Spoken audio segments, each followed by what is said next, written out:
pula takkannya hai begitu ayo udah kau lah apa deh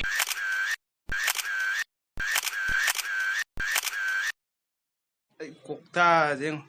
cak thok kare to guli cha di kau re to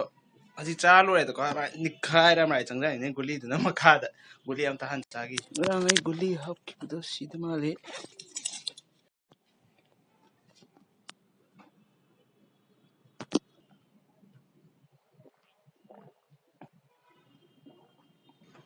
thok sine am do matam jine am te mai ta si de di am kuina la ro ba thu matam cha kan ne ba hab de ai gi Meenakshi ममिंग खतम फजावा पे माले तो मैं suggest तो बिरो फजावा तंग थोन जे खोई नाथ की मिंग है मानबा आई बाइक तो अदुदो गी रंग काप नौ ngai lem ko yam thi thuna di chatui ne wa ta jo thabo khara jo lai bai gi oiba mayam gi oiba su oiba ado horen thabo to step by step la kan to je to plan lai ra ga to thabak ni na kamra fail oiba jam yaw oiba haidi kamra ai yo ina di kamra ai na te akhoi gi imana bi oina plan to ro ko min ni hum ni wal nga da plan to ro ko si ma to je haira ko compulsory adum feel ta ni khudak to sila as bai si chalu je si cha je sumai to je de ko khudak sila dum ja चलनी हो याम तीना माई पाखने the plan तो लापने दो माई पाखद्र पाओद्र खंगदे आई ओइनदे plan तो पोचे success ओइदमने दो येंगसे दो हजिकी ओइनदे अमदे plan ओरने अदुने चतुजे दुना चतनब तोरसे दुगा आइगी ट्राइपॉड तो को नहान आइगी बाइक तो RX 100 की अरोइबदो अदुगी बाइक ब्लॉक नम सपद पिखाव दा हापगा गाड़ी थौगेना किक काव दो तिएगा ताहौरेबा सेल्फी की मतुंदो युमदे लेहौरे आई हेंग युमदो लगे अदु तंगाई हौरे अदुना angang di selfie stick wire ne do si tripod si jo hangdoi ne imphal ji da phangbra ina market manung da do kai ma phangba khangma mi leita de adu suggest to biramu adu ga ai ja happy thir ga de online da taw de 10 days kum ba changdoi ni na ko amung matam no nga do wire ne adu na selfie stick se pura ga angang di wire ja do to ga haji go na ba to je thenge pau du phangna re ma hak su yo re ha ai khung ama mange ba ado si de lai khung sing tu nga chapade phibam am ta re si wa ta re aduna chapal loin tonga chakhai as nungsa je di tare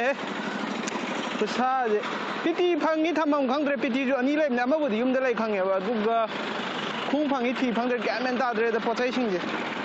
nungsa ka thang nem da ye kha phai lai ga do pot kha dum yam ya duna shampoo ana thuga da ba ya ro shampoo an thuga jo si shampoo je pung mum le me ne lakte तंजाजे मई जो लामद्रे ने case होइना gone लुपाम the जुलै तब तौरि जदो lysing चाबी के मनिंग दे ATM बुत अमलै ने मनुंग दा अजुदा ला मरे फै अदु गो मुंग मई लाम दा तादे अस बेरा ता जोरे यंग असि प्रोग्राम दे गाइस थोंग दे हंगमे अदु ता मी दिखा चलले हांगाय तारे तो अदो सौद लो माने सना अदु मिस्कोल हम जले ने फोला पुल का ये शो दि पदना सर्विस तौरे सी फै सी एम टी फै ngasi kangla do una je haibane do kangla je thonglo la la me tu de post ha ga do ga inte ki tv je khongai jala phamma yeng ga do ju tv ju muthala me loi paisa hun ngam dra ba kai phangdra ado kai program le no do ma ku na re yeng as ga cha je khoi pulati thing na re do ta jo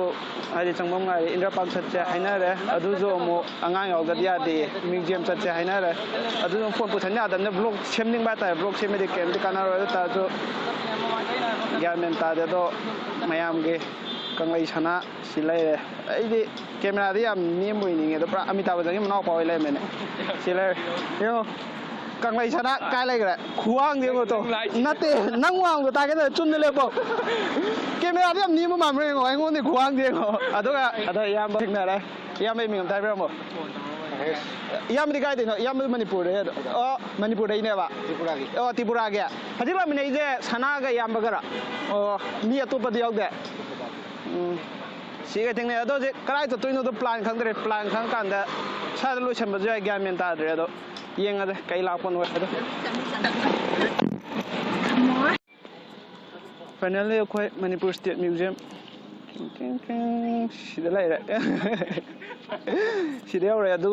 bu sida camera pu chambe aro da jo si wo yeng na ba ko ado ngak lai ga thana do wari khara hange adu ta kamai to lai maram je ai hai ro je ai bu di khange ma sai ni ngasi ju thong so lo lai la me do sai ma pan ji kan nam ge ma pan ji di dum nam yam ga ne ki lai si di 1966 ki gari ni 62 model si camera ga ge pu chanya da ba ge si tha lai da do ma pan kha nam ge ꯇꯣꯞ ꯂꯩꯔꯦ statue ꯂꯩꯔꯦ ꯑꯗꯣ ꯁꯤꯗ ꯊꯣꯡ ꯑꯁꯥꯡꯕ ꯑꯃ ꯂꯩꯕꯅꯦ ꯑꯗꯣ ꯃꯅꯨꯡꯗ ꯑꯩꯅ ꯀ꯭ꯂꯥꯁ 11 ꯀꯥꯕ ꯑꯗꯥꯏꯗ ꯃꯥꯜꯂꯦ ꯑꯗꯨꯗ ꯑꯩꯅ ꯆꯪꯉꯤꯕꯗꯣ ꯑꯗꯨꯝ ꯃꯈꯥ ꯇꯥꯕꯗꯤ ꯈꯪꯗꯦ ꯁꯤ ꯊꯣꯡꯁꯤꯗꯤ ꯍꯤꯁꯤꯗꯤ ꯁꯥꯡꯉꯦ ꯍꯤ ꯌꯦꯡꯉꯨꯁꯤ ꯂꯥꯛꯋꯦ ꯍꯤ ꯌꯦꯡꯉꯨꯁꯤ ꯍꯥꯏꯒꯅꯤ ꯇꯣꯡꯒꯦꯔꯅ ꯁꯤꯗꯁꯨ ꯁ꯭ꯇꯦꯆꯨ ꯑꯃꯟꯕ ꯑꯅꯤ ꯂꯩ ꯃꯅꯨꯡꯗ ꯑꯝꯇ ꯌꯦꯡꯒꯦ ꯁꯥꯡꯅ ꯆꯤꯛꯇꯅꯕ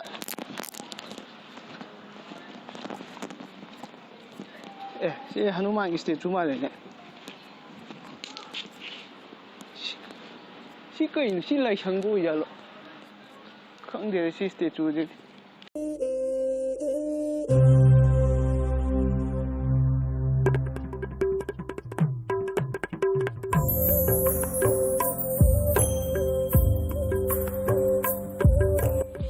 Kanglei Sanada Silai kayong tangan haidok pa yabra na nang silay haidok pa yabra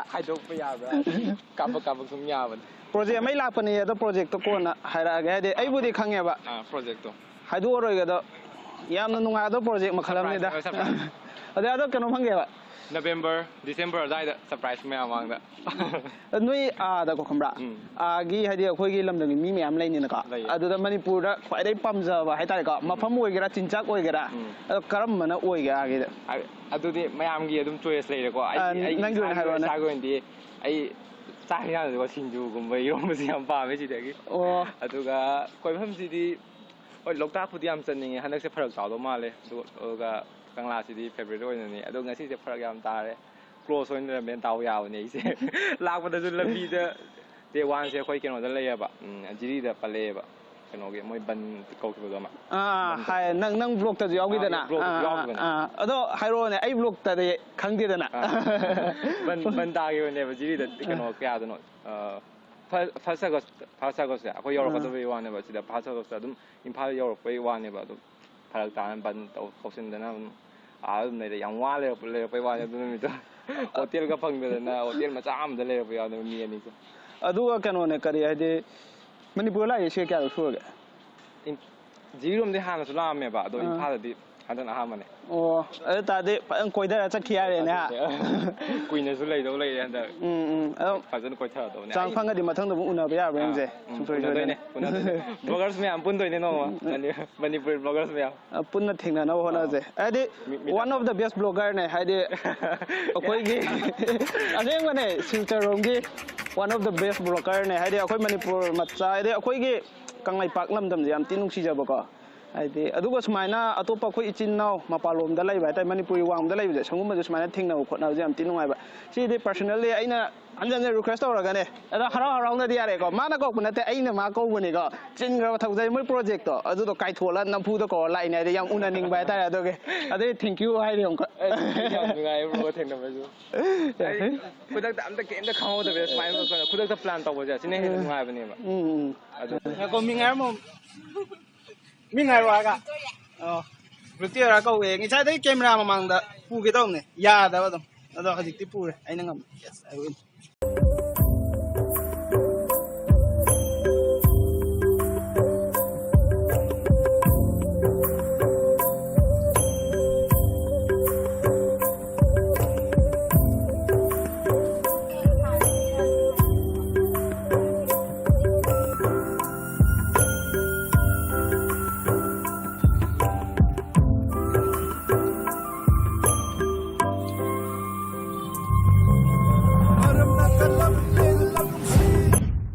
Say,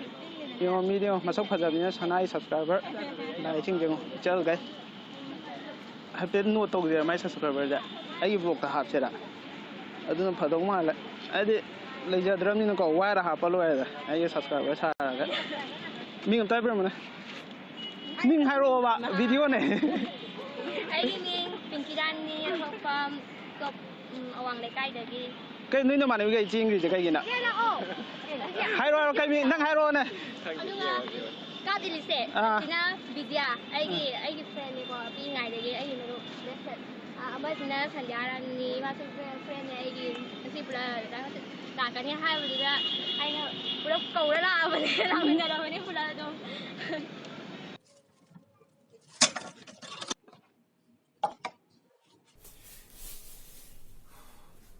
Okay guys Tower map chiro time mo khatang na sang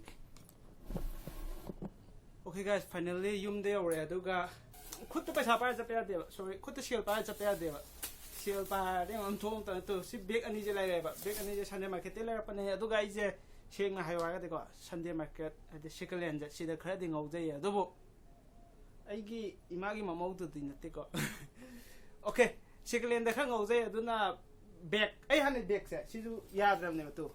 uchi ni chikhara man ne uchi chikhara upa lai ta dum noi pakta je si dum por vlog phane se me duna be anim je le du ga upa lai te noi pakta je hanai fibam dum tar uchi makhun dum han je le hanai ge ai pai matik mata do to du matak to selfie up chala sman ne blog sem ja di tripod to adu ngasi ja ke to chatri offline da phang brai ni sa yeng ke do yeng tre du chat pa seng dre do ga yam tin nu ngai smai na ha de thap laba lamdam da khoi gi I mari lai ba je ngasi amuk thing na phang ba je do ai ju Kayong bayi na mga gadi mafam tu talaga sungum ba je thengna khoi punna wari ma tai sanaraga chak chara am chamina punna da to punjan ba je am pa me apun ba je am pa me ba ai wa kholon noina adu gi do pa me adu ngambo sano ai ju ngamna di khotna ge adu ga yam nungai ngasi sanana